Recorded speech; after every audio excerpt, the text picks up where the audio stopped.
राघव और मैं हमारे आने वाले कल की बातें करते हुए वहीं बैठे रहे। राघव का उपवास था और सुबह से उसने कुछ खाया भी नहीं था, इसलिए हम वहां से निकल गए। मंदिर से निकलकर हम वापस अपने शहर की ओर बढ़ गए। राघव के पीछे बैठे हुए मैंने अपना हाथ अपने पैर पर रखा हुआ था। राघव ने अपने हाथ से उस हाथ को पकड़ा और आगे करके अपनी कमर से लगा लिया। मेरा हाथ थामने का हक मैंने उसे कब दिया मैं खुद नहीं जानती, पर उसका हाथ थामना मुझे बुरा नहीं लगा। वह मेरे हाथ को थामे रहा और मैंने धीरे से अपना सर उसकी पीठ से लगा दिया। चाहती थी वो सफर कभी खत्म ना हो। कुछ देर बाद हम उसी रेस्टोरेंट में पहुंचे जहां मैं और राघव पहली बार गए थे। हम दोनों उसी सोफे पर आ बैठे, लेकिन इस बार दोनों एक ही सोफे पर थे। आज फिर मैंने अपने लिए चाय और राघव के लिए कॉफ़ी ऑर्डर की। ऑर्डर देने के बाद राघव हम दोनों के साथ में कुछ तस्वीरें लेने लगा, क्योंकि पिछली बार जब हम मिले थे तब हमने साथ में कोई तस्वीर नहीं ली थी। राघव काफ़ी खुश था। चाय कॉफ़ी आई। मैंने अपनी चाय का कप दोनों हाथों में उठा लिया, जैसा कि मैं हमेशा किया करती थी, और बेखबर होकर चाय पीने लगी। राघव ने मेरी एक तस्वीर खींच ली। जब मैंने चाय का कप थामे उसकी तरफ देखा तो उसने अपने फ़ोन में दूसरी तस्वीर ले ली। वो तस्वीर काफ़ी अच्छी आई थी, और आती भी क्यों नहीं। मेरी पहली मोहब्बत मेरे हाथों में थी और आखिरी मेरी आंखों के सामने। राघव ने अपना फ़ोन साइड में रखा और अपनी कॉफ़ी पीने लगा। मुझे याद आया मैंने उसे अपने साथ लाया टिफ़िन दिया, जिसमें मम्मी ने उसके लिए कुछ फलाह रखा था। राघव ने टिफ़िन लिया और खाने लगा। मैं बस प्यार से उसे देखती रही। न जाने ऐसा क्या था उस चेहरे में कि मैं हर बार उसमें खो जाया करती थी। उसका सांवला रंग मुझे हर बार आकर्षक लगता था। कॉफ़ी खत्म कर राघव वहीं बैठा कुछ देर मुझसे बातें करता रहा। थोड़ी देर बाद भी वहाँ भीड़ बढ़ने लगी और काफ़ी शोर शराबा हो रहा था। राघव ने मुझे वहाँ से चलने को कहा। उस रेस्टोरेंट से निकलकर हम कुछ दूर बने एक दूसरे रेस्टोरेंट में चले आए। यहाँ भीड़ बिल्कुल नहीं थी, बस एक दो लोग थे। राघव और मैं अंदर आ बैठे। दोनों का उपवास था, इसलिए एक बार फिर चाय और कॉफ़ी ऑर्डर की गई। बस राघव के लिए कोल्ड कॉफ़ी थी। राघव ने एक बार फिर मेरा हाथ थाम लिया। वह बड़े प्यार से मुझे देखे जा रहा था। उसकी आंखों में एक मासूमियत थी और होठों पर मुस्कुराहट। उसे ऐसे देखकर मेरा मन एकदम से पिघल गया और मैं भावुक हो गई। मैंने अपने हाथ को थोड़ा कसकर थाम लिया और अपना सर उसके और मेरे हाथ पर रख दिया। राघव समझ नहीं पाया कि एकदम से मुझे क्या हुआ। वह कुछ कह रहा था, लेकिन मुझे उस वक्त कुछ सुनाई नहीं दिया। मेरी आंखों से आंसू बहने लगे और गले में चुभन का एहसास हुआ। भावुक होने की वजह थी अतीत में किसी के द्वारा कहे गए शब्द एकदम से मेरे जहन में आ गए। तुम्हें कभी बेहतर इंसान नहीं मिलेगा। आज राघव के साथ और एहसास ने इस बात को गलत साबित कर दिया। राघव के रूप में एक बेहतर इंसान मेरी जिंदगी में था, जिसके साथ मैं खुश थी और अपनी आने वाली जिंदगी के सपने देख रही थी। मुझे रोते देखकर राघव ने एकदम से अपना कंधा मेरी ओर बढ़ा दिया और मुझे साइड से गले लगाते हुए कहा, आज के बाद मैं आपकी आंखों में ये आंसू नहीं देखना चाहता। मैंने खुद को नॉर्मल किया और राघव से दूर हो गई तो उसने पूछ लिया, क्या हुआ, आप ऐसे रोई क्यों? सही वक्त आने पर मैं खुद बता दूंगी। मैंने राघव के हाथ पर अपना हाथ रखते हुए कहा। वहां बैठे हुए हमने काफी वक्त साथ बिताया। दोपहर हो चुकी थी और खाने का वक्त भी हो चुका था, इसलिए हम दोनों वहां से निकल गए। दोपहर का खाना हमने साथ ही खाया और इस बार जिया भी हमारे साथ थी। खाना खाते और बातें करते 4 बज चुके थे। 6 बजे राघव की वापसी की बस थी और उसे वापस जाना था। जिया खाना खाकर घर चली गई और मैं राघव को बस स्टैंड छोड़ने साथ चली आई। बस स्टैंड से कुछ पहले एक अच्छा रेस्टोरेंट था। राघव जाने में अभी 2 घंटे बाकी थे, इसलिए उसने जाने से पहले कॉफी पीने की इच्छा जाहिर की। हम दोनों रेस्टोरेंट में चले आए। ये रेस्टोरेंट काफी अच्छा था और राघव को पसंद भी आया। बाहर फैमिली टेबल के साथ वहां कपल्स के लिए छोटे कैबिन भी बने थे। राघव और मैं कैबिन में आ बैठे। वहां बस 2 ही लोगों के बैठने की जगह थी और हम दोनों आमने सामने बैठ गए। लड़का ऑर्डर लेने आया। मैंने यहाँ भी राघव के लिए कॉफी और अपने लिए चाय ऑर्डर की। लड़का चला गया। वह जगह काफी शांत थी और वहाँ का माहौल भी काफी अच्छा था। दिन भर घूमते घूमते राघव काफी थक चुका था और थकान उसके चेहरे पर साफ दिखाई दे रही थी। मुझे नहीं लगता बीते सालों में आज से पहले उसने कभी इतनी बाइक चलाई होगी। मुझे न जाने क्या सूझी। मैंने उसके हाथ को अपने दोनों हाथों में लिया और मसाज करने लगी, जिससे उसे थोड़ा आराम मिले। मुझे अपनी परवाह करते देखकर उसे अच्छा लग रहा था। उसने मेरा हाथ थाम लिया और आंखों ही आंखों में जताया कि वह ठीक है। राघव के साथ वो 2 घंटे बहुत जल्दी निकल गए। उसके साथ जाने का वक्त हो चुका था। उसने अपने साथ लाया कुछ सामान मुझे दिया और बैग में रखने को कहा। हम दोनों बस स्टैंड चले आए और यहाँ हम दोनों ही सरप्राइज थे। मम्मी मेरे कजिन के साथ वहाँ पहले से मौजूद थी। राघव से मिलने का मौका भला वह कैसे छोड़ सकती थी। राघव ने उनके पैर छुए और फिर वहीं खड़े होकर उनसे बात करने लगा। मम्मी राघव को अपना होने वाला दामाद नहीं बल्कि बेटा समझती थी। बस के निकलने का टाइम हो गया तो मम्मी ने मुझसे राघव को बस तक छोड़कर आने को कहा। मैं राघव के साथ चल पड़ी। बस के पास पहुंचकर राघव ने चलते चलते मुझे एकदम से साइड हक किया और कहा, पहुंचकर फोन करता हूं। उसकी इस हरकत पर मैं थोड़ा हैरान थी क्योंकि वो एक पब्लिक प्लेस था और सब हमें ही देख रहे थे। खैर, जैसे ही राघव बस में गया मैं तुरंत वहां से निकल गई क्योंकि मैं उसे जाते हुए नहीं देख सकती थी। मैं बहुत इमोशनल हूँ और ऐसे वक्त में मुझसे अपने आंसू कंट्रोल करना मुश्किल है। राघव जा चुका था लेकिन मैं खुश थी। कुछ दिन बाद ही वापस आने वाला था, हमेशा के लिए मुझे अपने साथ ले जाने के लिए। मैं मम्मी के साथ घर चली आई। राघव गुजरात से घर वालों के लिए मिठाई लेकर आया था और मेरे लिए एक तोहफा था जिसमें एक लाल रंग का बड़ा सा कप था और साथ में 2 जोड़ी झुमके। मेरे होठों पर मुस्कुराहट तैर गई। मरियम से बात कर उसे दिन का पूरा हाल सुनाकर मैं आज जल्दी सोने चली गई, लेकिन नींद मेरी आंखों से कोसों दूर थी।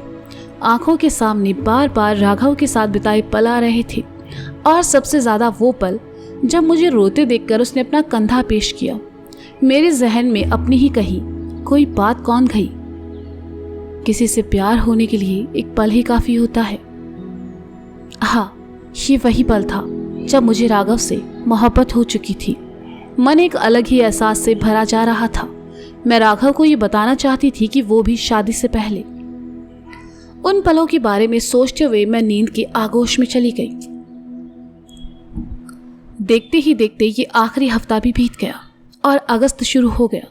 शादी में अब बस 20 दिन बचे थे और मुझे अपने लिए कपड़े, गहने और ज़रूरी सामान खरीदना था। ऑफिस में छोड़ चुकी थी क्योंकि बचे ये 20 दिन मुझे शादी की तैयारी करनी थी और घर वालों के साथ वक्त बिताना था। राघव से बातें जारी थी। वह अभी भी जिद कर रहा था कि सिंपल शादी करते हैं। एक शाम मार्केट में कुछ खरीदते हुए मेरी नज़र एक जेंट्स रिंग पर चली गई। चौकोर डिजाइन के ब्लैक स्टोन से बनी प्लेटिनम रिंग जिसके चारों तरफ बारीक डायमंड्स थे। वो रिंग मुझे बहुत पसंद आई और मैंने उसे खरीद लिया। ब्लैक राघव का फेवरेट था। मुझे वो रिंग खरीदते देखकर जिया ने कहा, तुमने ये लड़कों वाली रिंग क्यों ली है? मैं शादी से पहले राघव को प्रपोज करने वाली हूँ।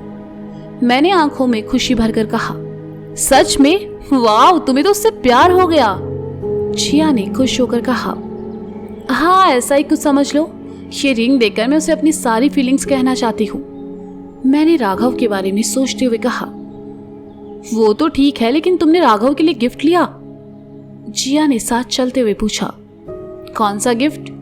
मैंने पूछा। वही जो तुम उसे शादी के बाद देने वाली हो, मुंह दिखाई में। वह शरारत से मुस्कुराई।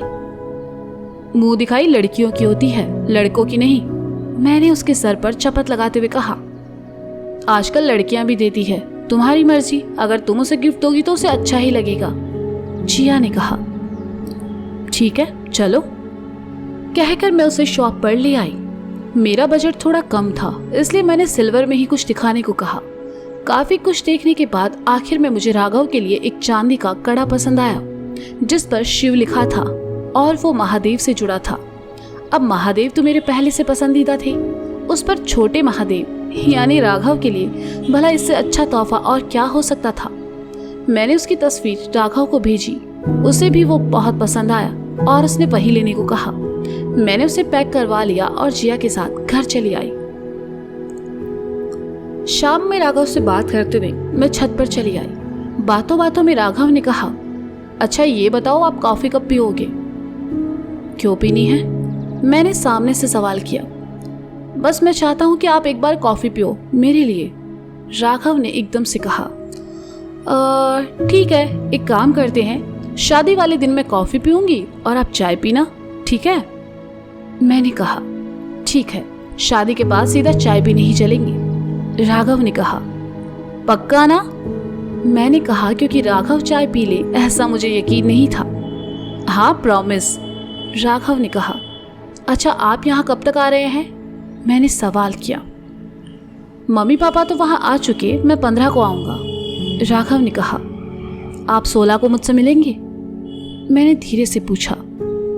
हाँ 16 को? 16 को क्यों, कुछ है क्या? राघव ने कहा। हाँ कुछ खास है आपके लिए, आप आएंगे ना? ज़्यादा टाइम नहीं चाहिए, बस 2 घंटे के लिए प्लीज़, मैंने रिक्वेस्ट करते हुए कहा। ठीक है, मैं कोशिश करूंगा, राघव ने कहा।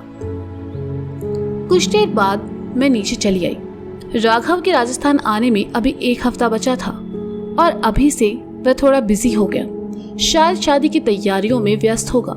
सोचकर मैंने उसे ज्यादा ध्यान नहीं दिया। बात होती तो बहुत कम या फिर ठीक से नहीं हो पाती। ये 1 हफ्ता ऐसे ही गुजर गया और वो दिन भी आ गया जब राघव को राजस्थान आना था। राजस्थान आने के बाद तो वह पहले से भी ज्यादा बिजी हो गया। उसे 16 अगस्त के बारे में कुछ याद ही नहीं था, न उसने पूछा और न वो आया। शाम के समय मैं उस रिंग के डिब्बे को हाथ में लेकर सोच में डूबी थी। तभी जिया ने कहा, क्या हुआ, तू तो आज उसे प्रपोज करने वाली थी ना? पता नहीं यार, कुछ समझ नहीं आ रहा। बिना राघव की फीलिंग्स जाने में उसे प्रपोज कैसे कर दूं? इन दिनों उसमें एक बदलाव सा महसूस किया है मैंने। जब तक मैं उसकी फीलिंग्स ना जान लूं, मैं उसे ये सब के बारे में नहीं बताऊंगी, मैंने उदास होकर कहा। ऐसा कुछ भी नहीं है, 4 दिन बाद तुम दोनों की शादी है, वो बिजी होगा, इसलिए तू ज्यादा मत सोच और खुश रह, जिया ने कहा तो मुझे थोड़ी तसल्ली मिली। मैंने उस रिंग को वापस अलमीरा में रख दिया। अगले दिन राघव से बात हुई तो मन थोड़ा हल्का हो गया, लेकिन उसे प्रपोज करने का ख्याल मैंने कुछ वक्त के लिए दिल से निकाल दिया। देखते ही देखते दिन गुजर गए और वो सुबह भी आ गई जिस दिन मुझे हमेशा हमेशा के लिए राघव का होना था। सिंपल मैरिज थी, इसलिए ज्यादा तामझाम न करके रिंग सेरेमनी और शादी दिन में ही रखी गई। राघव, उसके घरवाले और रिश्तेदार गेस्ट हाउस पहुंच चुके थे। मैं पार्लर में थी और तैयार हो रही थी। आज मुझे रोजाना से ज्यादा सुंदर दिखना था। कुछ देर बाद जिया राघव की बेस्ट फ्रेंड विवेक के साथ वहां आ पहुंची। हम लोग विवेक की गाड़ी से गेस्ट हाउस पहुंचे। जिया मुझे लेकर अंदर चली आई। राघव अपने घर वालों के साथ फर्स्ट फ्लोर पर था। मैं उसे देख भी नहीं पाई, लेकिन मेरी बहनें और भाभियां कह रही थी कि राघव बहुत अच्छा लग रहा है। कुछ देर बाद मुझे हॉल में आने को कहा गया। जिया मुझे लेकर वहां चली आई। राघव अपने कुछ रिश्तेदारों के साथ वहीं खड़ा था। मैंने एक नजर उसे देखा और अपनी नजरें झुका ली। सभी मेहमान हॉल में पड़ी कुर्सियों पर बैठे थे। मैं राघव के बगल में आकर खड़ी हो गई।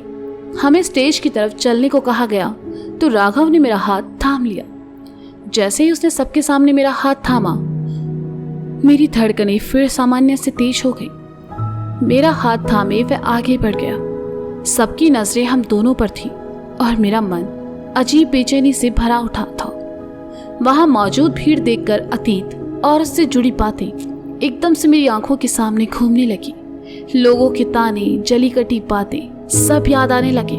मेरे गले में चुभन का एहसास होने लगा और मेरी आंखें नम हो गई। चलते चलते मैंने अपने बगल में मेरा हाथ थामे चलते हुए राघव का मुस्कुराता चेहरा देखा तो एक हिम्मत मिली और दिल से आवाज आई कि अब मुझे किसी से डरने की जरूरत नहीं है। मेरा हमसफर मेरे साथ खड़ा है। एक दूसरे का हाथ थामे हम दोनों स्टेज पर चले आए, जहां मेरे और राघव के कुछ घरवाले भी थे।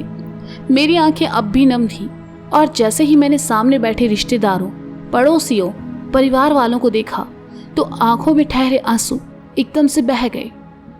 मैं एकदम से पलट गई और आंसू बहने लगे।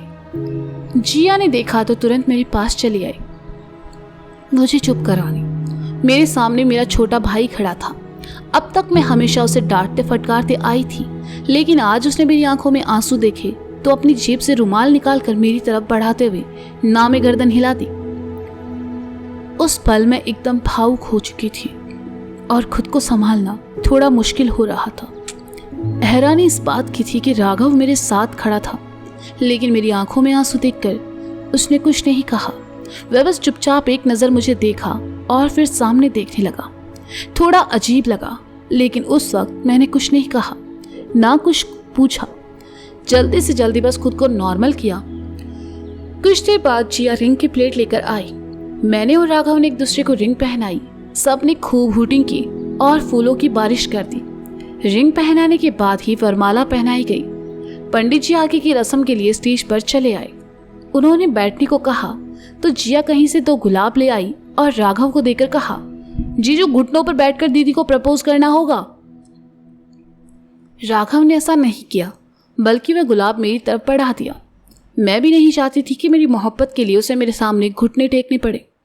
पंडित जी ने दोनों को बैठने को कहा। चेयर पर टूटे फूल पड़े थे। मेरी साइड के फूल जिया ने हटा दिए, लेकिन राघव की साइड से किसी ने नहीं हटाए, तो मैंने आगे बढ़कर उन्हें अपने हाथ से हटा दिया। राघव की नज़र मुझ पर चली गई और शायद वहां मौजूद लोगों की भी। पंडित जी ने कुछ रस्म की, तिलक किया और शगुन दिलवाया। दोनों परिवार बहुत खुश थे और इस बीच मैंने राघव को एक बार भी मुस्कुराते हुए नहीं देखा। फेरों का समय दोपहर का था, इसलिए स्टेज से सीधा मंडप में चले आए। एक एक करके शादी की सभी रस्में होने लगी। जब राघव के हाथों मेरी मांग में सिंदूर भरा गया, तब एहसास हुआ कि वो पल एक लड़की की जिंदगी का सबसे खूबसूरत पल क्यों होता है। उसके हाथों पहनाया गया मंगलसूत्र इस बात का गवाह था कि मैं उसकी अर्धांगिनी थी।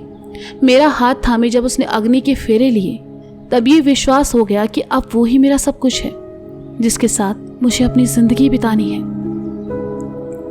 शादी संपन्न हुई।